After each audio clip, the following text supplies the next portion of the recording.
45 টাকা করে আলু বিক্রি করতে হবে। যতগুলো আলু আছে এখন এগুলো 45 টাকা করে বিক্রি করবেন।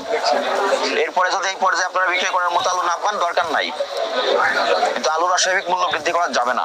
কত করে বিক্রি করছেন? কোথাকার এটা? রাজশাহী? এটা কত করে বিক্রি করছেন? 75। এটা ওটা নতুন, ওটা কত করে বিক্রি করছেন? দাম কি ঠিক আছে? যৌক্তিক পর্যায়ে আছে? কি হবে আলুর দাম? যদি মূল্য তালিকা কোথায় আপনার? কোথায়? কবে লিখেছেন? আজকে লেখেন নাই ধরলাম, কিন্তু আপনি লিখেছেন কবে? 13 তারিখ কোন মাসের? কতদিন আগে হলো সেটা? 1 মাসেরও বেশি। আপনি কেন মূল্য তালিকা হালনাগাদ করেন নাই?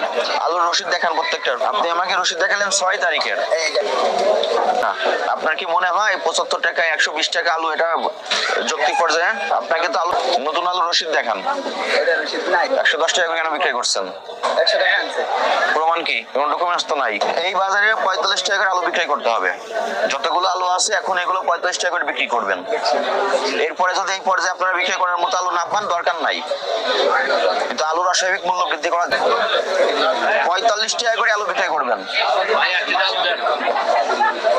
কারণ যদি কেনার প্রয়োজন পড়ে এখন দিতে পারেন। যে 75 করে আপনার কাছে বিক্রি করেছে সে একটা অপরাধ করেছে। হ্যাঁ ঠিক আছে, সে বেশি মূল্যে বিক্রি করে অপরাধ করেছে, আপনি বেশি মূল্যে কিনে অপরাধ করেছেন। আপনি যদি বলতেন যৌক্তিক মূল্যে পাইলে আমি কিনবো, না হলে আমি কিনবো না, এবং সমস্ত ব্যবসায়ী যদি না কিনতেন, বাধ্য হয়ে পরের দিন যৌক্তিক মূল্যে আপনাকে বিক্রি করতেন।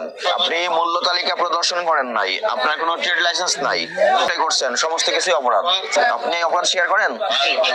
জাতীয় ভোক্তা অধিকার সংরক্ষণ অধিদপ্তরের শ্রদ্ধা আলু, পেঁয়াজ সহ নিত্য প্রয়োজনীয় পণ্যের উপর দেশব্যাপী অভিযান চলছে। তার অংশ হিসেবে আমরা শান্তিনগর বাজার অভিযান পরিচালনা করেছি। এখানে 2 জন ব্যবসায়ী, খুচরা ব্যবসায়ী অস্বাভাবিক এবং অযৌক্তিকভাবে আলুর মূল্য বৃদ্ধি করে বিক্রি করার অপরাধে তাদেরকে 10,000 টাকা আর্থিক জরিমানা করা হয়েছে। এবং আমরা আলুর সংশ্লিষ্ট প্রতিটি সেক্টর, কোল্ড স্টোরেজ, আড়তদার এবং পাইকারি পর্যায়ে মনিটরিং করতেছি, এবং আমরা প্রত্যাশা রাখি আলুর বাজার 1 সপ্তাহের ভিতরে স্বাভাবিক হয়ে আসবে।